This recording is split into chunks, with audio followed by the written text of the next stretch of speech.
once again, we are back, fellow dissidents. This is going to be part 2 of For a New Liberty, the live reading of the Libertarian Manifesto by Murray N. Rothbard.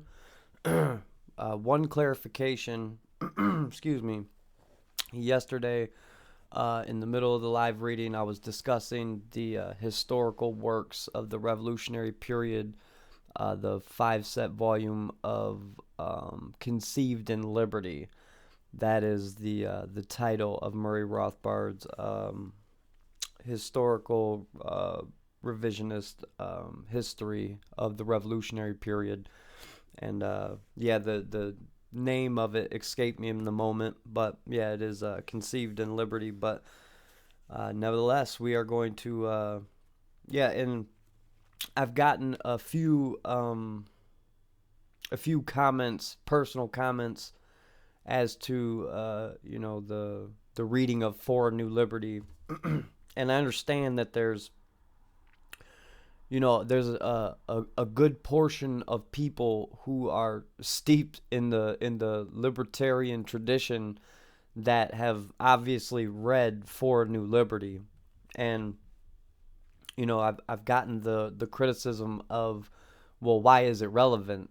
And that is exactly why I'm reading it, is because to be able to compare a work from 44 years ago to today with the incredible precision that he wrote with, that Rothbard wrote with, is essentially why I picked this book first. One, it is unparalleled in its political and sociological framework. Nobody has topped this book. It is the best libertarian framework that is available. So it's just natural that we start with this one. And not only that, not everybody is steeped in Austro-libertarianism.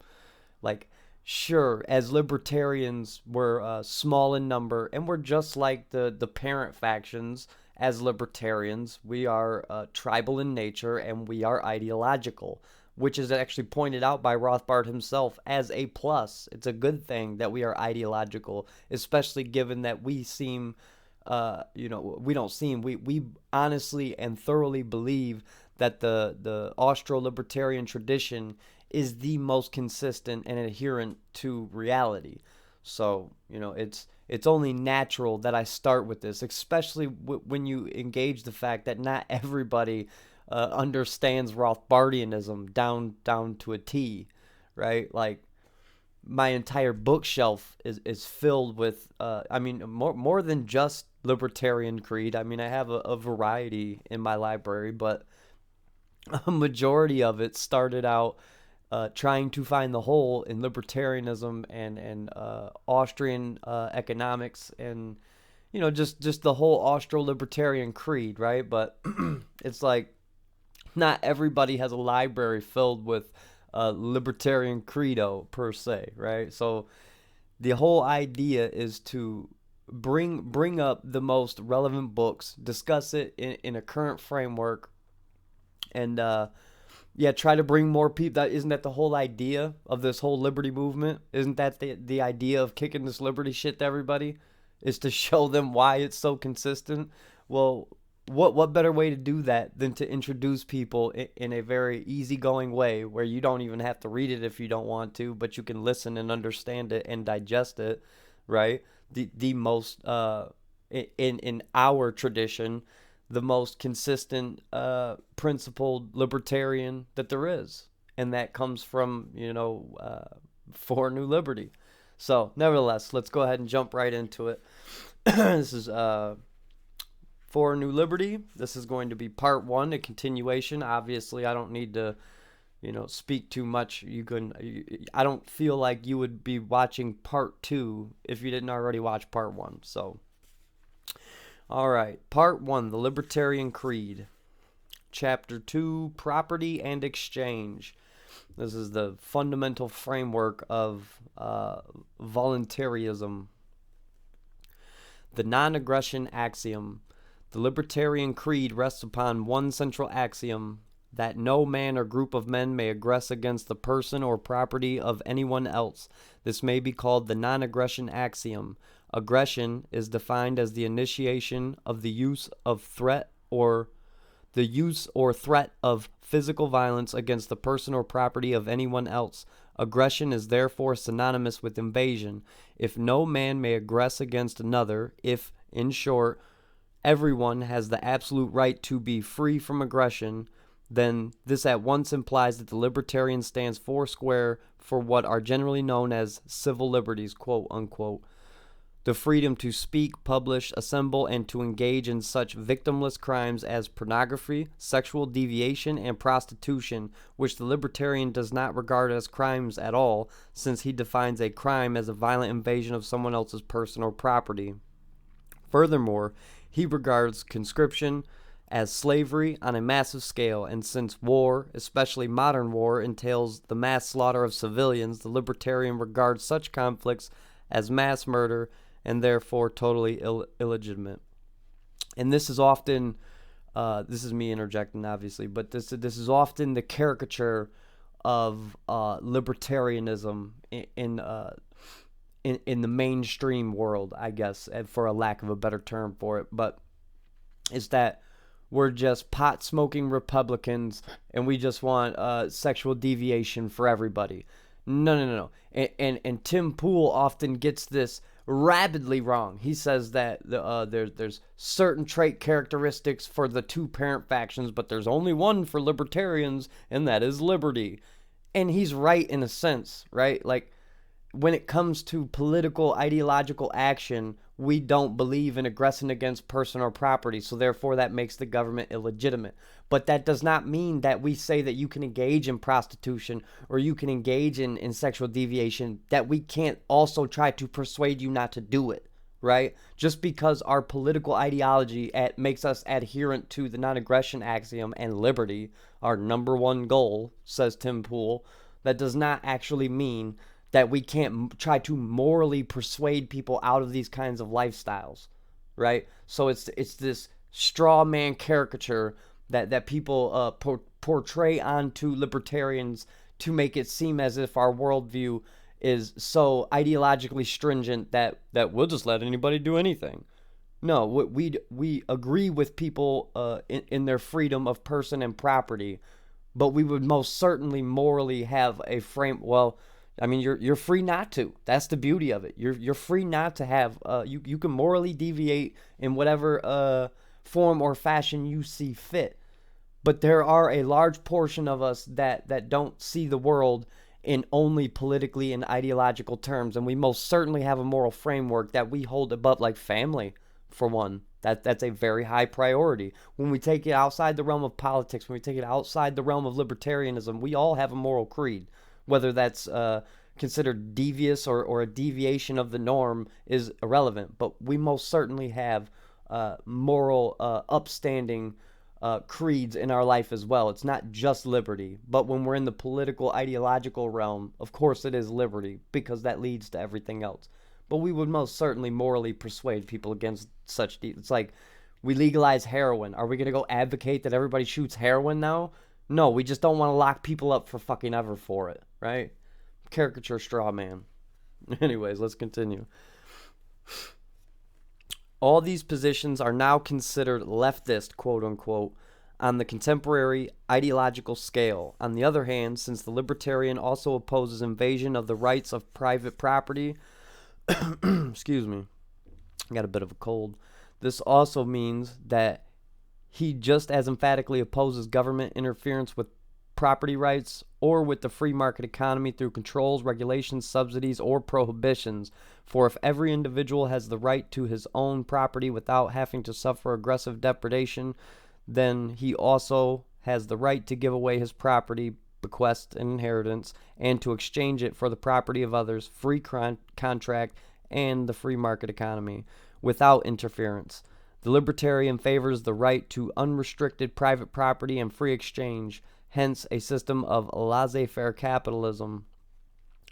In current terminology, again, the libertarian position on property and economics would be called extreme right-wing, But the libertarian sees no consistency in being leftist on some issues and rightist on others. On the contrary, he sees his own position as virtually the only consistent one, consistent on behalf of the liberty of every individual. For how can the leftist be opposed to the violence of war and conscription, while at the same time supporting the violence of taxation and government control? And how can the rightist trumpet his devotion to private property and free enterprise, while at the same time favoring war, conscription, and the outlawing of non-invasive activities and practices that he deems immoral? And how can the rightist favor a free market while seeing nothing amiss in the vast subsidies, distortions, and unproductive inefficiencies involved in the military-industrial complex? While opposing any and all private or group aggression against the rights of person and property, the libertarian sees that throughout history and into the present day, there has been one central, dominant, and overriding aggressor upon all of these rights, the state. In contrast to all other thinkers, left, right, or in between, the libertarian refuses to give the state the moral sanction to commit actions that almost everyone agrees would be immoral, illegal, and criminal if committed by any person or group in society. The libertarian, in short, insists on applying the general moral law to everyone and make no special exemptions for any person or group. But if we look at the state naked, as it were, we see that it is universally allowed and even encouraged to commit all the acts which even non-libertarians concede are reprehensible crimes. The state habitually commits mass murder, which it calls war, or sometimes suppression of subversion. The state engages in enslavement into its military forces, which it calls conscription, and it lives and has its being in the practice of forcible theft, which it calls taxation. The libertarian insists that whether or not such practices are supported by the majority of the population is not germane to their nature, that regardless of popular sanction, war is mass murder, conscription is slavery, and taxation is robbery. The libertarian, in short, is almost completely the child in the fable, pointing out insistently that the emperor has no clothes, because it doesn't. That was my interjection, I apologize. Throughout the ages, the emperor has had a series of pseudo-clothes provided for him by the nation's intellectual caste.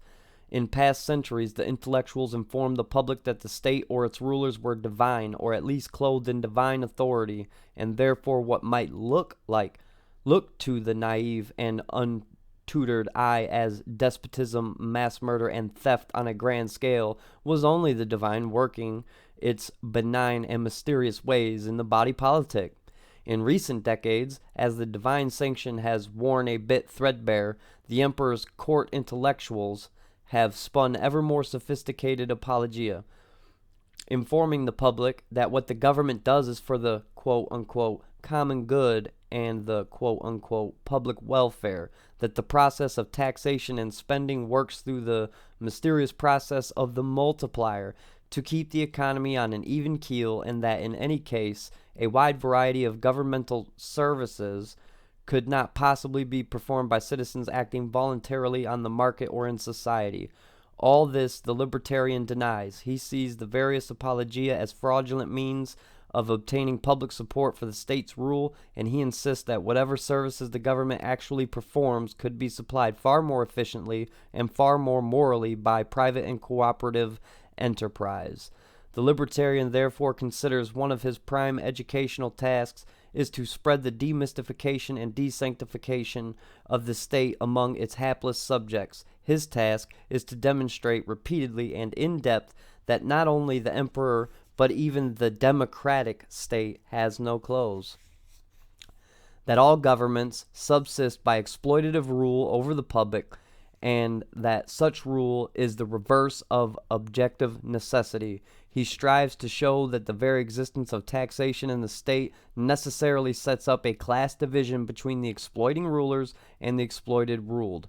He seeks to show that the task of the court intellectuals who have always supported the state has ever been to weave mystification in order to induce the public to accept state rule, and that these intellectuals obtain, in return, a share in the power and pelf extracted by the rulers from their deluded subjects.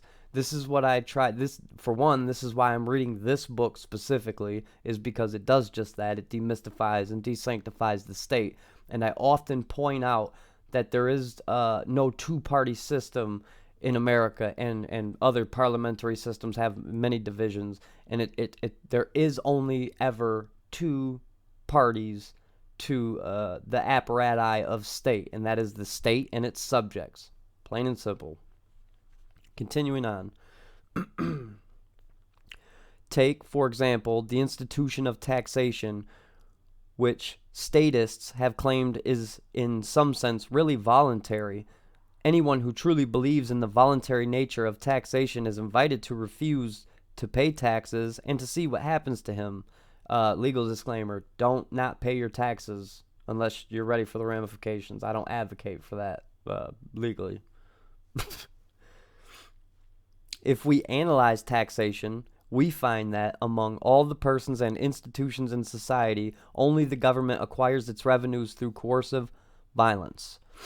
Everyone else in society acquires income either through voluntary gift, lodge, charitable society, chess club, or through the sale of goods and services voluntarily purchased by consumers. If anyone but the government proceeded to quote-unquote tax, this would clearly be considered coercion and thinly disguised banditry. Yet the mystical trappings of sovereignty have so veiled the process that only libertarians are prepared to call taxation what it is: legalized and organized theft on a grand scale. Yeah, we're scared of anarchism because of the mafia, right?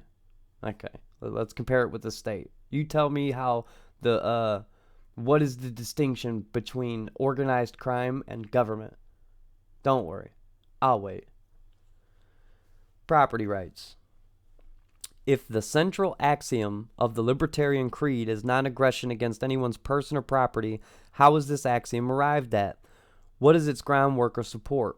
Here, libertarians, past and present, have differed considerably. Roughly, there are three broad types of foundation for the libertarian axiom, corresponding to three kinds of ethical philosophy: the emotivist, the utilitarian, and the natural rights viewpoint. The emotivists assert that they take liberty or non-aggression as their premise purely on subjective emotional grounds. While their own intense emotion might seem a valid basis for their own political philosophy, this can scarcely serve to convince anyone else. But ultimately, taking themselves outside the realm of rational discourse, the emotivists thereby ensure the lack of general success of their own cherished doctrine. The utilitarians declare, from their study of the consequences of liberty as opposed to the alternative systems, that liberty will lead more surely to widely approved goals: harmony, peace, prosperity, etc. Now, no one disputes that relative consequences should be studied in assessing the merits or demerits of respective creeds, but there are many problems in confining ourselves to a utilitarian ethic. For one thing, utilitarianism assumes that we can weigh alternatives and decide on policies on the basis of their good or bad consequences. But if it is legitimate to apply value judgments to the consequences of X, why is it not equally legitimate to apply such judgments to X itself?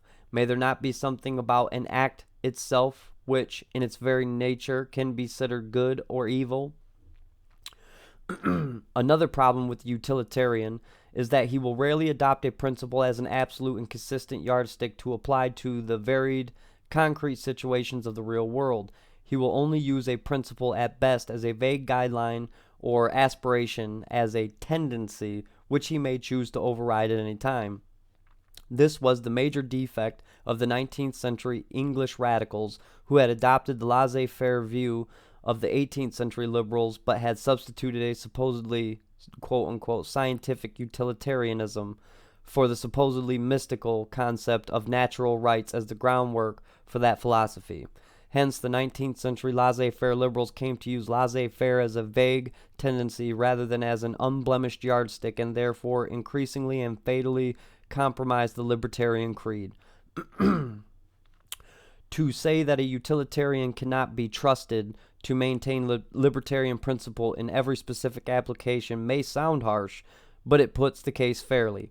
A notable contemporary example is the free market economist Professor Milton Friedman, who, like his classical economist forebears, holds to freedom as against the state intervention as a general tendency, but in practice allows a myriad of damaging exceptions which serve to vitiate the principle almost completely, notably in the fields of police and military affairs, education, taxation, welfare, neighborhood effects, antitrust laws, and money and banking, which are pretty damn important principles to stick to, no? Let us consider a stark example. Suppose a society which fervently considers all redheads to be agents of the devil and therefore to be executed whenever found. Let us further assume that only a small number of redheads exist in any generation, so few as to be statistically insignificant. The utilitarian libertarian might well reason, while the murder of isolated redheads is deplorable, the executions are small in number. The vast majority of the public, as non-redheads, achieve enormous psychic satisfaction from the public execution of redheads. The social cost is negligible. The social, psychic benefit of the rest of society is great. Therefore, it is right and proper for society to execute redheads. The natural rights libertarian, overwhelmingly concerned as he is for the justice of the act, will react in horror and staunchly and unequivocally oppose the executions as totally unjustified murder and aggression upon non-aggressive persons. The consequence of stopping the murders, depriving the bulk of society of great psychic pleasure, would not influence such libertarian, the absolutist libertarian, in the slightest. Dedicated to justice and logical consistency, the natural rights libertarian cheerfully admits to being doctrinaire, to being, in short, an unabashed follower of his own doctrines. Now think about that in today's society where everything is racialized in tribal tendencies, where intersectionality is the norm, is the status quo. Whatever the groups are, however they decide to divide their intersectionalities, it is considered just so long as it's utilitarian in that aspect. Now provide this framework of philosophy to that. Let's continue. Let us turn then to the natural rights basis for the libertarian creed, a basis which, in one form or another, has been adopted by most of the libertarians past and present. Natural rights is the cornerstone of a political philosophy which in turn is embedded in greater structure of natural law. Natural law theory rests on the insight that we live in a world of more than one, in fact a vast number, of entities, and that each entity has distinct and specific properties, a distinct nature, as it were, which can be investigated by man's reason, by his sense, perception, and mental faculties. Copper has a distinct nature and behaves in a certain way, and so do iron, salt, etc. The species man, therefore, has a specifiable nature, as does the world around him and the ways of interaction between them. To put it with undue brevity, the activity of each inorganic and organic entity is determined by its own nature and by the nature of other entities with which it comes in contact. Specifically, while the behavior of plants and at least the lower animals is determined by their biological nature or perhaps by their instincts, the nature of man is such that each individual person must, in order to act, choose his own ends and employ his own means in order to attain them. Possessing no automatic instincts, each man must learn about himself and the world, use his mind to select values, learn about cause and effect, and act purposefully to maintain himself and advance his life. Since men can think, feel, evaluate, and act only as individuals, it becomes vitally necessary for each man's survival and prosperity that he be free to learn, choose, develop his faculties, and act upon his knowledge and values. This is the necessary path of human nature. To interfere with and cripple this process by using violence goes profoundly against what is necessary by man's nature for his life and prosperity. Violent interference with a man's learning and choices is therefore profoundly anti-human. It violates the natural law of man's needs. Individualists have always been accused by their enemies of being atomistic, of postulating that each individual lives in a kind of vacuum, thinking and choosing without relation to anyone else in society. This, however, is an authoritarian straw man. Few, if any, individualists have ever been atomists. On the contrary, it is evident that individuals always learn from each other, cooperate, and interact with each other, and that this too is required for man's survival. But the point is that each individual makes the final choice of which influences to adopt and which to reject, or of which to adopt first and which afterwards. The libertarian welcomes the process of voluntary exchange and cooperation between freely acting individuals. What he abhors is the use of violence to cripple such voluntary cooperation and force someone to choose and act in different ways from what his own mind dictates. The most viable method of elaborating the natural rights statement of the libertarian position is to divide it into parts, and to begin with the basic axiom of the right to self-ownership. The right to self-ownership asserts the absolute right of each man by virtue of his or her being a human being to own his or her own body, that is, to control the body free of coercive interference. Since each individual must think, learn, value, and choose his or her own ends and means in order to survive and flourish, the right to self-ownership gives man the right to perform these vital activities without being hampered and restricted by coercive molestation. Consider, too, the consequences of denying each man the right to own his own person. There are then only two alternatives. Either 1. A certain class of people, A, have the right to own another class, B, or 2. Everyone has the right to own his own equal total share of everyone else. The first alternative implies that while Class A deserves the rights of being human, Class B is in reality subhuman and therefore deserves no such rights. But since they are indeed human beings, the first alternative contradicts itself in denying natural human rights to one set of humans. Moreover, as we shall see, allowing Class A to own Class B means that the former is allowed to exploit and therefore to live parasitically at the expense of the latter. But this parasitism itself violates the basic economic requirement for life, production, and exchange. The second alternative, what we might call participatory communalism or communism, holds that every man should have the right in his own to own his equal total share of everyone else. If there are 2 billion people in the world, then everyone has the right to own 1/2 billionth of every other person. In the first place, we can state that this ideal rests on an absurdity, proclaiming that every man is entitled to own a part of everyone else, yet is not entitled to own his own self. Secondly, we can picture the viability of such a world in which no man is free to take any action whatever without prior approval or indeed command by everyone else in society.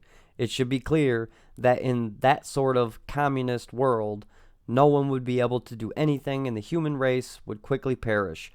But if a world of zero self-ownership and 100% other ownership spells death for the human race, then any steps in that direction also contravene the natural law of what is best for man and his life on earth.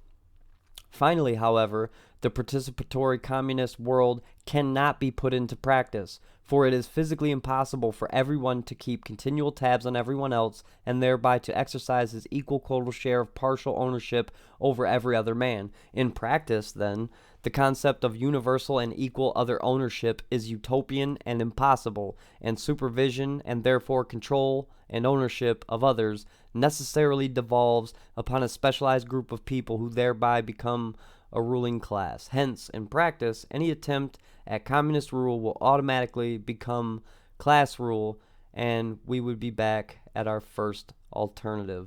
This is what the communists don't understand. They want to democratize everything, and that necessarily makes it inefficient and to an absurdity, as stated above. Let's keep going. Excuse me, folks. The libertarian therefore rejects these alternatives and concludes by adopting as his primary axiom the universal right of self-ownership, a right held by everyone by virtue of being a human being. A more difficult task is to settle on a theory of property in non-human objects in the things of this earth. it is comparatively easy to recognize the practice when someone is aggressing against property right of another person. If A assaults B, he is violating the property right of B in his own body. But with non-human objects, the problem is more complex. If, for example, we see X If, for example, we see X seizing a watch in the possession of Y, we cannot automatically assume that X is aggressing against Y's right of property in the watch. For may not X have been the original true owner of the watch, who can therefore be said to be repossessing his own legitimate property? In order to decide, we need a theory of justice and property, a theory that will tell us whether X or Y, or indeed someone else, is the legitimate owner. Some libertarians attempt to resolve the problem by asserting that whoever the existing government decrees has the property title should be considered the just owner of the property. At this point, we have not yet delved deeply into the nature of government, but the anomaly here should be glaring enough. It is surely odd to find a group eternally suspicious of virtually any and all functions of government suddenly leaving it to government to define and apply the precious concept of property, the base and groundwork of the entire social order. It is particularly the utilitarian laissez-faireists who believe it is most feasible to begin with the new libertarian world by confirming all existing property titles, that is, property titles and rights as decreed by the very government that is condemned as chronic aggressor. Let us illustrate with a hypothetical example. Suppose that libertarian agitation and pressure has escalated to such a point that the government and its various branches are ready to abdicate, but they engineer a cunning ruse. Just before the government of New York State abdicates, it passes a law turning over the entire territorial area of New York to become the private property of the Rockefeller family. The Massachusetts legislature does the same for the Kennedy family, and so on for each state. The government could then abdicate and decree the abolition of taxes and coercive legislation, but the victorious libertarians would now be confronted with a dilemma. Do they recognize the new property titles as legitimately private property? The utilitarians, who have no theory of justice and property rights, would, if they were consistent with the acceptance of given property titles as decreed by government, have to accept a new social order in which 50 new satraps would be collecting taxes in the form of unilaterally imposed quote-unquote rent. The point is that only natural rights libertarians, only those libertarians who have a theory of justice and property titles that does not depend on government decree, could be in a position to scoff at the new ruler's claims to have private property in the territory of the country and to rebuff these claims as invalid. As the great 19th century liberal Lord Acton saw clearly, the natural law provides the only sure ground for a continuing critique of governmental laws and decrees. What, specifically, the natural rights position on property titles may be is the question of which we now turn. We have established each individual's right to self-ownership, to a property right in his own body and person, but people are not floating wraiths. They are not self-subsistent entities. They can only survive and flourish by grappling with the earth around them. They must, for example, stand on land areas. They must also, in order to survive, maintain themselves, transform the resources given by nature into, quote, consumer goods, unquote, into objects more suitable for their use and consumption. Food must be grown and eaten. Minerals must be mined and then transformed into capital and then useful consumer goods, etc. Man, in other words, must own not only his own person, but also material objects for his control and use. How, then, should the property titles in these objects be allocated? Let us take as our first example a sculptor fashioning a work of art out of clay and other materials, and let us waive for the moment the question of original property rights in the clay and the sculptor's tools. The question then becomes, who owns the work of art as it emerges from the sculptor's fashioning? It is in fact the sculptor's creation, not in the sense that he has created matter, but in the sense that he has transformed nature-given matter, the clay, into another form dictated by his own ideas and fashioned by his own hands and energy. Surely it is a rare person who, with the case put thus, would say that the sculptor does not have the property right in his own product. Surely, if every man has the right to own his own body, and if he must grapple with the material objects of the world in order to survive, then the sculptor has the right to own the product he has made by his energy and effort, a veritable extension of his own personality. He has placed the stamp of his person upon the raw material by mixing his labor with the clay, in the phrase of the great property theorist John Locke. And the product, transformed by his own energy, has become the material embodiment of the sculptor's ideas and vision. John Locke put the case this way: every man has a property in his own person. This nobody has any right to but himself. The labor of his body and the work of his hands, we may say, are properly his. Whatsoever, then, he removes out of the state of nature hath provided him and left it in, he hath mixed his labor with it, and joined it to something that is his own, and thereby makes it his property. It being by him removed from the common state nature placed it in, it hath by this labor something annexed to it that excludes the common right of other men. For this labor being the unquestionable property of the laborer, no man but he can have a right to what is once joined to. As in the case of the ownership of people's bodies, we again have three logical alternatives. 1. Either the transformer or creator has the property right in his creation, or 2. Another man or set of men have the right in that creation, i.e., have the right to appropriate it by force without the sculptor's consent, or 3. Every individual in the world has an equal quotal share in the ownership of the sculpture, the communal solution. Again, put baldly, there are very few who would not concede the monstrous injustice of confiscating the sculptor's property, either by one or more others, or on behalf of the world as a whole. By what right do they do so? By what right do they appropriate to themselves the product of the Creator's mind and energy? In this clear-cut case, the right of the Creator to own what he has mixed his person and labor with would be generally conceded. Once again, as in the case of communal ownership of persons, the world communal solution would in practice be reduced to an oligarchy of a few others expropriating the Creator's work in the name of world public ownership. And that's what we get today. When you have a civil infraction or a criminal infraction, you pay the state. You pay this floating wraith of what they call society, right? For the public good, of course. And that's for the oligarchy and the state. Continuing on. The main point, however, is that the case of the sculptor is not qualitatively different from all cases of production. The man or men who had extracted the clay from the ground and had sold it to the sculptor may not be as creative as the sculptor, but they too are producers. They too have mixed their ideas and their technological know-how with the nature-given soil to emerge with the useful product. They too are producers, and they too have mixed their labors with natural materials to transform those materials into more useful goods and services. These persons too are entitled to the ownership of their products. Where then does the process begin? Again, let us turn to Locke.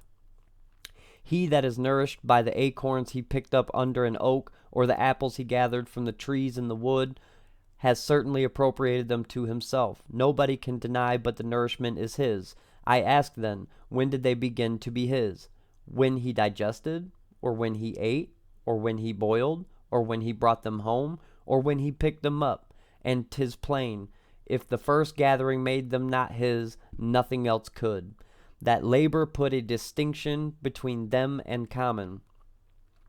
That added something to them more than nature, the common mother of all, had done, and so they became his private right. And will anyone say he had no right to those acorns or apples he thus appropriated because he had not the consent of all mankind to make them his?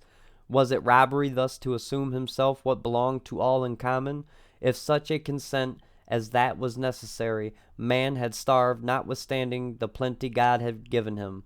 Thus the grass my horse has bit, the turfs my servant has cut, and the ore I have digged in my place, where I have a right to them in common with others, become my property without the assignation or consent of anybody. The labor that was mine, removing them out of the common state they were in, hath fixed my property in them. by making an explicit consent of every commoner necessary to anyone's appropriating to himself any part of what is given in common, children or servants could not cut the meat which their father or master had provided for them in common without assigning to everyone his peculiar part. Though the water running in the fountain be everyone's, yet who can doubt but that in the pitcher is his only who drew it out? His labor hath taken it out of his hands of nature, where it was common, and hath thereby appropriated it to himself. Thus the law of reason makes the deer that Indians who killed it. 'Tis allowed to be his goods who hath bestowed upon labor upon it, though before it was the common right of everyone, and amongst those who are counted the civilized part of mankind, the original law of nature for the beginning of property in what was before common still takes place, and by virtue thereof what fish one catches in the ocean, that great and still remaining common of mankind, or what ambergris anyone takes up here is by the labor that removes it out of the common state nature left it in, made his property who takes that pains about it. Excuse me. If every man owns his own person and therefore his own labor, and if by extension he owns whatever property he has created or gathered out of the previously unused, unowned state of nature, then what of the last great question, the right to own or control the earth itself? In short, if the gatherer has the right to own the acorns or berries he picks, or the farmer the right to own his crop of wheat or peaches, who has the right to own the land on which these things have grown?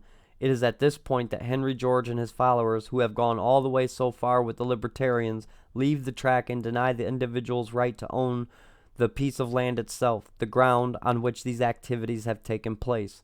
The Georgists argue that while every man should own the goods which he produces or creates, since nature or God created the land itself, no individual has the right to assume ownership of that land. Yet if the land is to be used at all as a resource in any sort of efficient manner, it must be owned or controlled by someone or some group, and we are again faced with our three alternatives. Either the land belongs to the first user, the man who first brings it into production, or it belongs to a group of others, or it belongs to the world as a whole, with every individual owning a quotal part of every acre of land. George's option for the last solution hardly solves his moral problem. If the land itself should belong to God or nature, then why is it more moral for every acre in the world to be owned by the world as a whole than to concede individual ownership?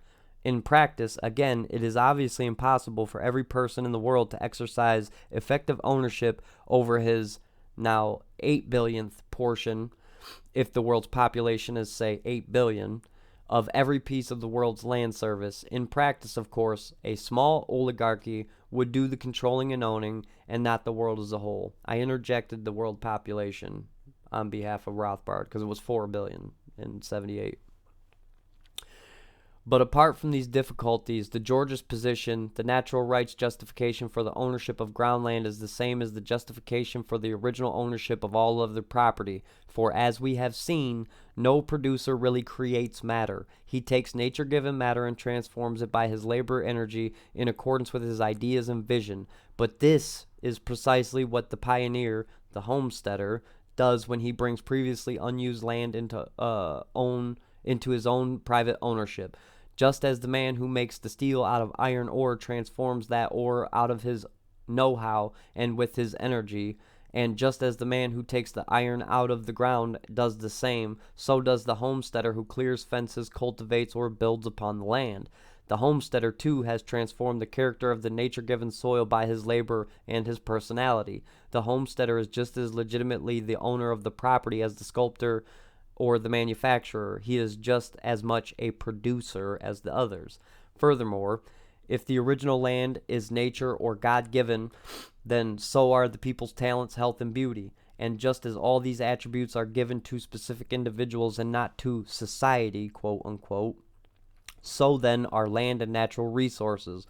All of these resources are given to individuals and not to society, quote unquote, which is an abstraction that does not actually exist. There is no existing entity called society. There are only interacting individuals. To say that society should own land or any other property in common, then, must mean that a group of oligarchs, in practice government bureaucrats, should own the property, and at the expense of expropriating the creator and the homesteader who had originally brought this product into existence, which is the status quo now. Moreover, no one can produce anything without cooperation of original land, if only as standing room. No man can produce or create anything by his labor alone. He must have the cooperation of land and other natural raw minerals. Man comes into the world with just himself and the world around him, the land and natural resources given him by nature. He takes these resources and transforms them by his labor and mind and energy into goods more useful to man. Therefore, if an individual cannot own original land, neither can he in the full sense own any of the fruits of his labor. The farmer cannot own his wheat crop if he cannot own the land on which the wheat grows. Now that his labor has been inextricably mixed with the land, he cannot be deprived of one without being deprived of the other. Moreover, if a producer is not entitled to the fruit of his own labor, who is? It is difficult to see why a newborn Pakistani baby should have a moral claim to a quotal share of ownership of a piece of Iowa land that someone has just transformed into a wheat field, and vice versa, of course, for the Iowan baby and a Pakistani farm. Land in its original state is unused and unowned. Georgists and other land communalists may claim that the whole world population really, quote, owns it, unquote, but if no one has yet used it, it is in a real sense owned and controlled by no one. The pioneer, the homesteader, the first user and transformer of this land is the man who first brings this simple valueless thing into production and social use. It is difficult to see the morality of depriving him ownership in favor of people who have never gotten within 1,000 miles of the land and who may not even know the existence of the property over which they are supposed to have a claim. The moral, natural rights issue involved here is even clearer if we consider the case of animals. Animals are economic land since they are original nature-given resources. Yet will anyone deny full title to a horse to the man who finds and domesticates it? Is this any different from the acorns and berries that are generally conceded to be the gatherer? Yet in land, too, some homesteader takes the previously wild, undomesticated land and tames it by putting it to productive use. Mixing his labor with land sites should give him just as clear title as in the case of animals. As Locke declared, as much land as a man tills, plants, improves, cultivates, and can use the product of, so much is his property. He by his labor does, as it were, enclose it from the common. The libertarian theory of property was eloquently summed up by two 19th century laissez-faire French economists. If man acquires rights over things, it is because he is at once active, intelligent, and free. By his activity, he spreads over external nature. By his intelligence, he governs it and bends it to his use. By his liberty, he establishes between himself and it the relation of cause and effect and makes it his own. Where is there in a civilized country a clod of earth, a leaf, which does not bear the impress of the personality of man? In the town we are surrounded by the works of man. We walk upon a level pavement or a beaten road. It is a man who made it healthy the formerly muddy soil, who took from the side of a faraway hill the flint or stone which covers it. We live in houses. It is man who has dug the stone from the quarry, who has hewn it, and who has planed the woods. It is the thought of man which has arranged the materials properly and made a building of what was before rock and wood. And in the country, the action of man is still everywhere present. Men have cultivated the soil, and generations of laborers have mellowed and enriched it. The works of man have dammed the rivers and created fertility where the waters had brought only desolation. Everywhere a powerful hand is divined which has molded matter, and an intelligent will which has adapted it to the satisfaction of the wants of one same being. Nature has recognized her master, and man feels that he is at home in nature. Nature has been appropriated by him for his use. She has become his own. She is his property. This property is legitimate. It constitutes a right as sacred for man as is the free exercise of his faculties. It is his because it has come entirely from himself and is in no way anything but an emanation from his being. Before him there was scarcely anything but matter, since him and by him there is interchangeable wealth, that is to say, articles having acquired a value by some industry, by manufacture, by handling, by extraction, or simply by transportation, from the picture of a great master, which is perhaps of all material production that in which matter plays the smallest part, to the pail of water which the carrier draws from the river and takes to the consumer. Wealth, whatever it may be, acquires its value by communicated qualities, and these qualities are part of human activity, intelligence, and strength. The producer has left a fragment of his own person in the thing which has thus become valuable, and may hence be regarded as a prolongation of the faculties of man acting upon external nature. As a free being he belongs to himself. Now the cause, that is to say, the productive force, is himself. The effect, that is to say, the wealth produced, is still himself. Who shall dare contest this title of ownership so clearly marked by the seal of his own personality? It is then to the human being, the creator of all wealth, that we must come back. It is by labor that man impresses his personality on matter. It is labor which cultivates the earth and makes of an unoccupied waste an appropriated field. It is labor which makes an untrodden forest a regularly ordered wood. It is labor, or rather a series of labors, often executed by very numerous succession of workmen, which brings hemp from seed, thread from hemp, cloth from thread, clothing from cloth, which transform the shapeless pyrite picked up in the mine into the elegant bronze which adorns some public place, and repeats to an entire people that the thought of an artist.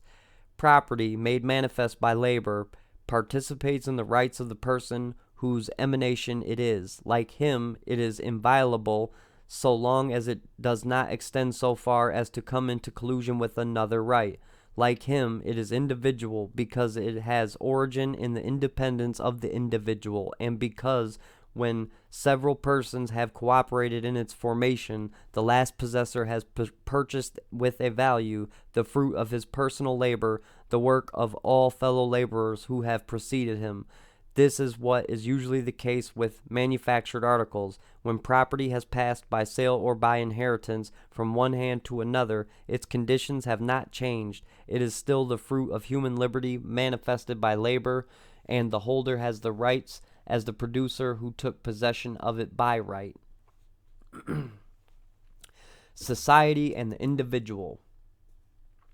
We have talked at length of individual rights, but what may be asked of the rights of society?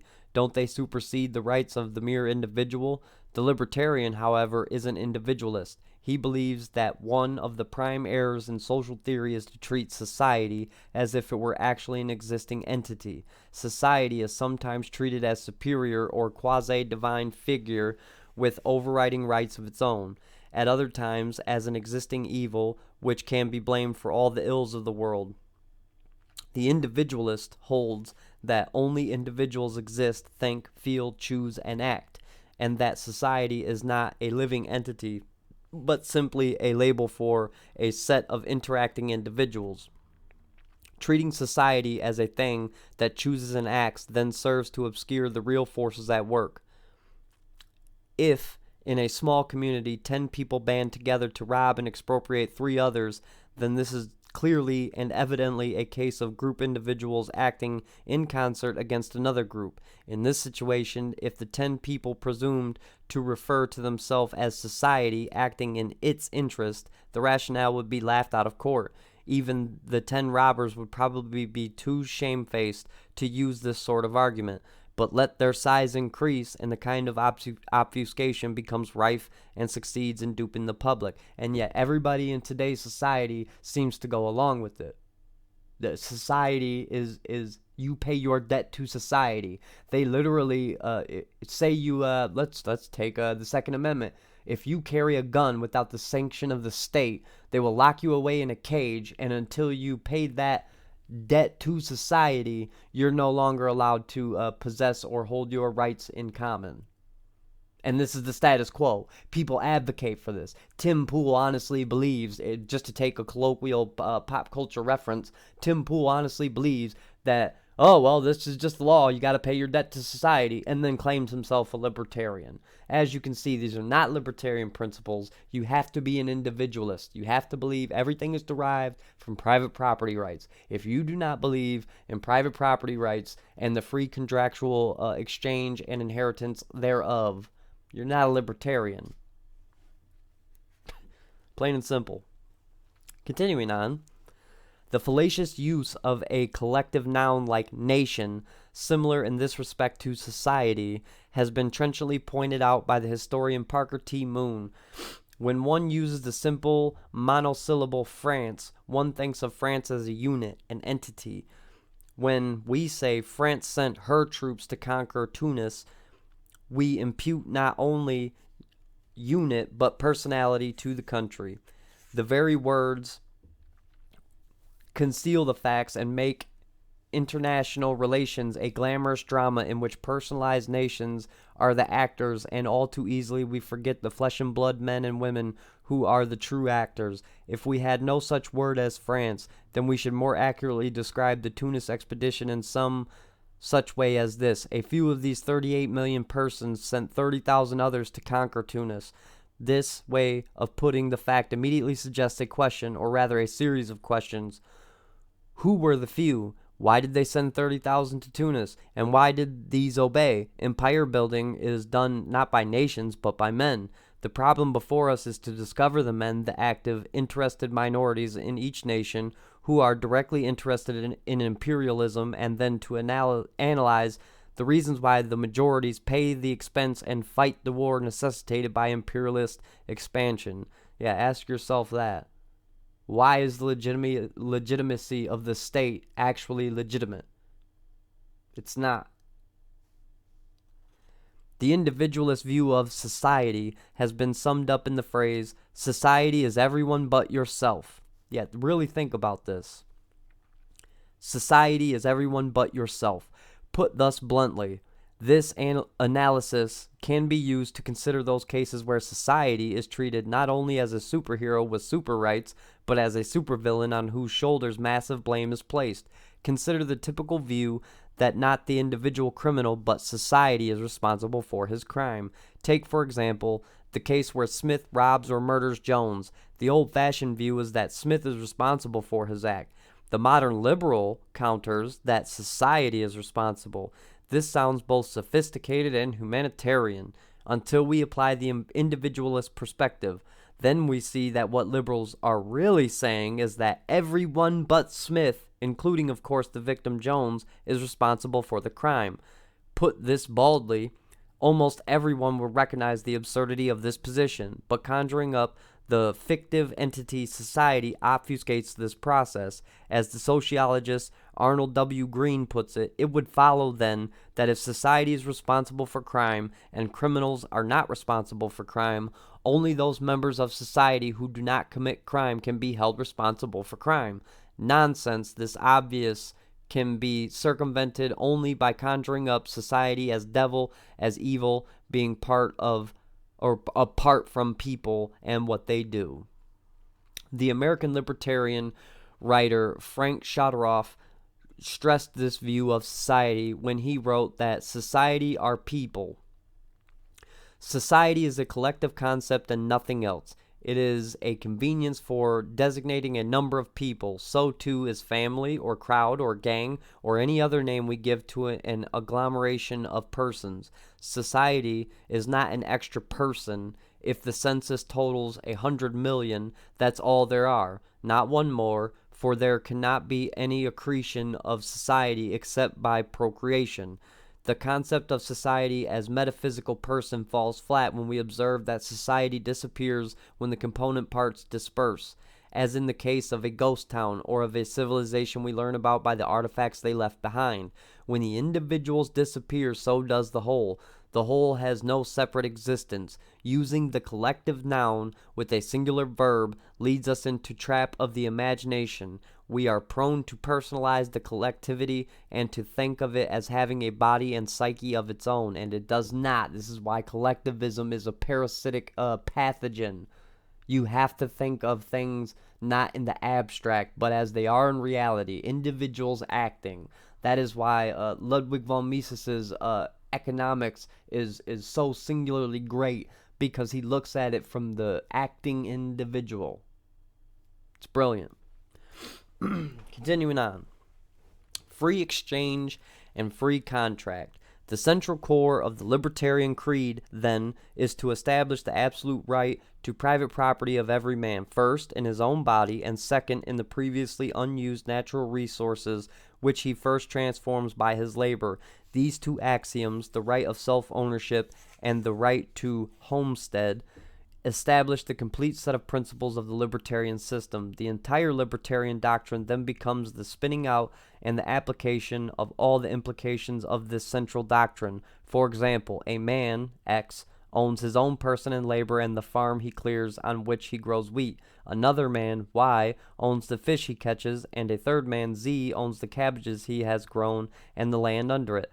But if a man owns anything, he has the right to give away or exchange these property titles to someone else, after which point the other person also has absolute property title. For this corollary right to private property stems the basic justification for free contract and for the free market economy. Thus, if X grows wheat, he may and probably will agree to exchange some of that wheat for some of the fish caught by Y, or for some of the cabbages grown by Z, with both X and Y making voluntary agreements to exchange property titles, or Y and Z or X and Z. The property then becomes with equal legitimacy the property of the other person. If X exchanges wheat for Y's fish, then that fish becomes X's property and to do with as he wishes, and the wheat becomes Y's property in precisely the same way.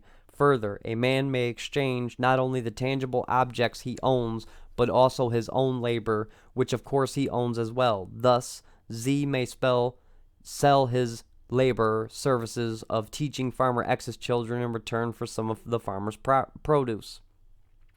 It so happens that the free market economy and the specialization and division of labor it implies is by far the most productive form of economy known to man, and has been responsible for the industrialization and for the modern economy on which civilization has been built.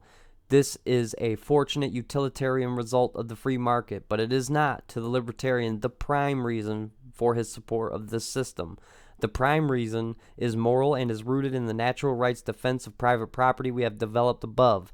Even if a society of despotism and systematic invasion of rights could be shown to be more productive than what Adam Smith called the system of natural liberty, the libertarian would support this system. Fortunately, as in so many other areas, the utilitarian and the moral, natural rights, and general prosperity go hand in hand. The developed market economy, as complex as the system appears to be on its surface, is nothing more than a vast network of voluntary and mutually agreed upon two-person exchanges, such as we have shown to occur between the wheat and cabbage farmers, or between the farmer and the teacher. Thus, when I buy a newspaper for a dime, a mutually beneficial two-person exchange takes place. I transfer my ownership of the dime to the news dealer, and he transfers the ownership of the paper to me. We do this because, under the division of labor, I calculate that the paper is worth more to me than the dime, while the news dealer prefers the dime to keep in the paper. Or when I teach at a university, I estimate that I prefer my salary to not expending my labor of teaching, while the university authorities calculate that they prefer gaining my teaching services to not paying me the money. If the news dealer insisted on charging 50 cents for the paper, I might well decide that it isn't worth the price. Similarly, if I should insist on triple my present salary, the university might well decide to dispense with my services. And that's where this fallacy of the socialists come from. They say that the capitalist is exploiting the proletarians, and it's not true, because in a true free market, even in a distorted market as we are today, we are acting individuals. If we use our labor to trade for a wage, we are voluntarily doing so. The the owner of the business, or even if you are the business owner, you trade whatever it is that you think is more advantageous for you, as is the same for the person you are trading with. No one is being exploited. You could just as easily not make the trade. No one is being exploited. It's mutually beneficial. Continuing on. Many people are willing to concede the justice and propriety of property rights in the free market economy, to concede that the farmer should be able to charge whatever his wheat will bring from consumers, or the worker to reap whatever others are willing to pay for his services. But they balk at one point: inheritance. If Willie Stargell is 10 times as good as the productive a ball player as Joe Jack, they are willing to concede the justice of Stargell's earning 10 times the amount. But what, they ask, is the justification for someone whose only merit is being born a Rockefeller, inheriting far more wealth than someone who was born a Rothbard? The libertarian answer is to concentrate not on the recipient, the child Rockefeller or the child Rothbard, but to concentrate on the giver, the man who bestows the inheritance. For if Smith and Jones and Stargell have the right to their labor and property, and to exchange the titles to this property for the similar property of others, they also have the right to give their property to whomever they wish. And of course, most such gifts consist of the gifts of the property owners to their children, in short, inheritance. If Willie Stargell owns his labor and the money he earns from it, then he has the right to give that money to the baby Stargell. In the developed free market economy, then, the farmer exchanges the wheat for money. The wheat is bought by the miller, who processes and transforms the wheat into flour. The miller sells the flour to the baker, who produces the bread. The baker sells the bread to the wholesaler, who in turn sells it to the retailer, who finally sells it to the consumer. And at each step of the way, the producer may hire the labor services of the workers in exchange for money. How money enters the equation is a complex process, but it should be clear that conceptually, the use of money is equivalent to any single or group of useful commodities that are exchanged for the wheat, flour, etc.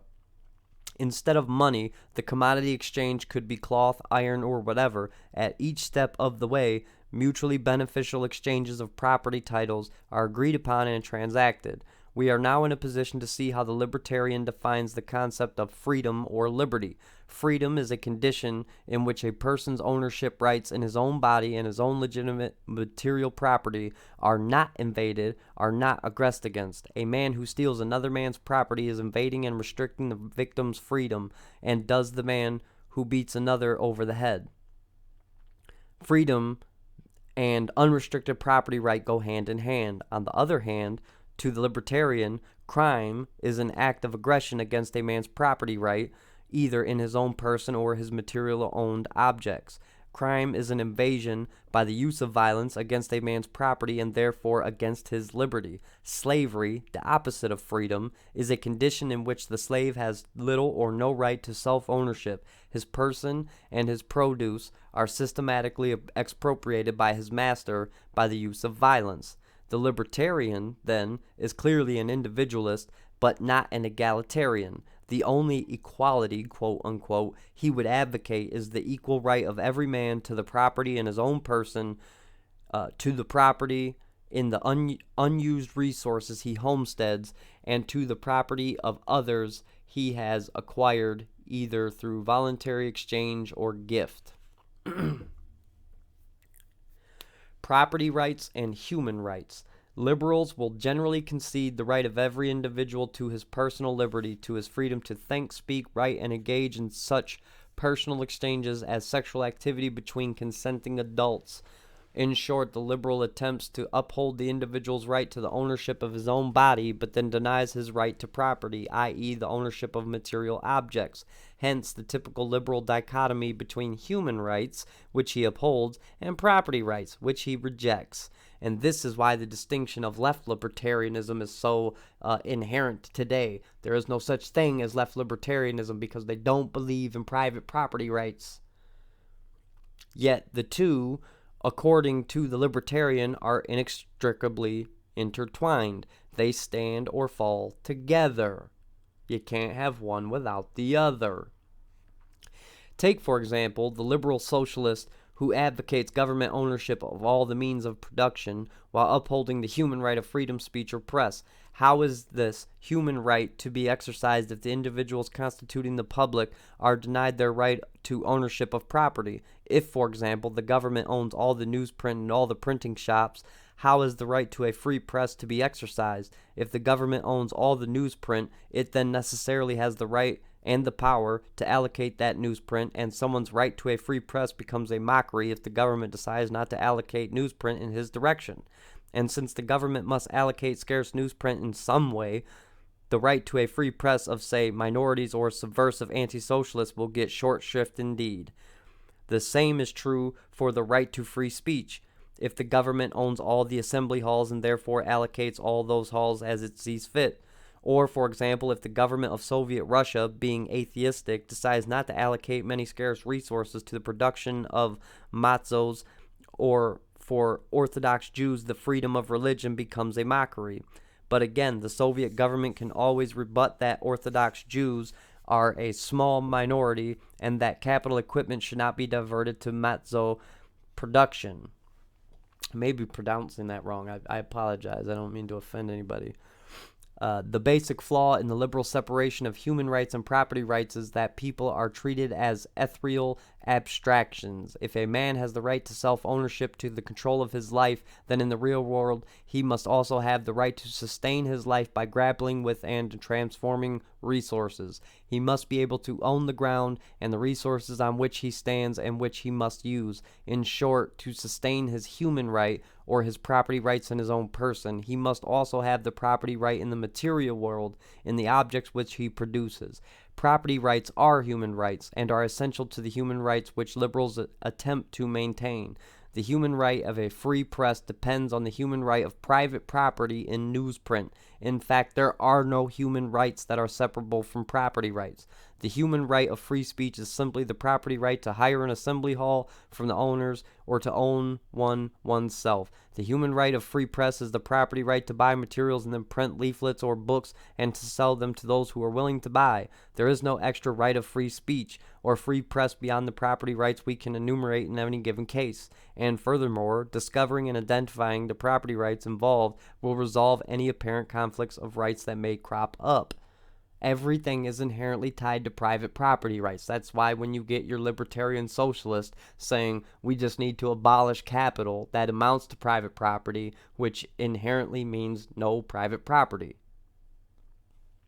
Consider, for example, the classic example where liberals generally concede that a person's right to freedom of speech must be curbed in the name of the public interest. Justice Holmes' famous dictum that no one has the right to cry fire falsely in a crowded theater. Holmes and his followers have this illustration again and again to prove the supposed necessity for all rights to be relative and tentative rather than precise and absolute. But the problem here is not that rights can be pushed too far, but that the whole case is discussed in terms of vague and woolly freedom of speech rather than in terms of the rights of private property. Suppose we analyze the problem under the aspect of property rights. The fellow who brings on a riot by falsely shouting fire in a crowded theater is necessarily either the owner of the theater or the owner's agent or a paying patron. If he is the owner, then he has committed fraud on his customers. He has taken the money in exchange for a promise to put on a movie or play, and now, instead, he disrupts the show by falsely shouting fire and breaking up the performance. He has thus welched on his contractual obligation and has thereby stolen the property, the money, of his patrons and violated their property rights. Suppose, on the other hand, that the shouter is a patron and not the owner. In that case, he is violating the property right of the owner, as well as the other guests that paid for the performance. As a guest, he has gained access to the property on certain terms, including the obligation not to violate the owner's property or to disrupt the performance the owner is putting on. His malicious act therefore violates the property rights of the theater owner and of all the other patrons. There is no need, therefore, for individual rights to be restricted in the case of the false shouter of fire. The rights of the individual are still absolute, but they are property rights. The fellow who maliciously cried fire in a crowded theater is indeed a criminal, but not because his so-called right of free speech must be pragmatically restricted on behalf of the public good. he is a criminal because he has clearly and obviously violated the property rights of another person. All right. And that will be the end of part 2. So the takeaway is that the build-up of the libertarian credo is 1, historical, and 2, it is contextual in the fact that it's all based in inherent private property rights, and some people are adverse to the fact of the natural rights theory because it uses God-given or nature-given. You can dispel all that. You no matter where you think your rights come from, they are inherent in the person. And I believe he expounds on this later on, or maybe it's in the Ethics of Liberty. But either way, you have the inherent right in your person. To argue otherwise is a ad hoc contradiction, because to argue anything, you have to have a right in your person. So to argue that the rights aren't inherent in the person is a contradiction, because otherwise, why would you argue anything if you are not, in fact, righteous in your person? And therefore, if that is a priori rights inherent in the person, it therefore extends to nature. And then thus you can expound on this. And I didn't come up with this. I'm not an intellectual like that. It's all from the libertarian credo. And, it just goes further to show that when Rothbard says to the left of liberals, he's talking about the historical context of the French Revolution in the 19th century or whatever.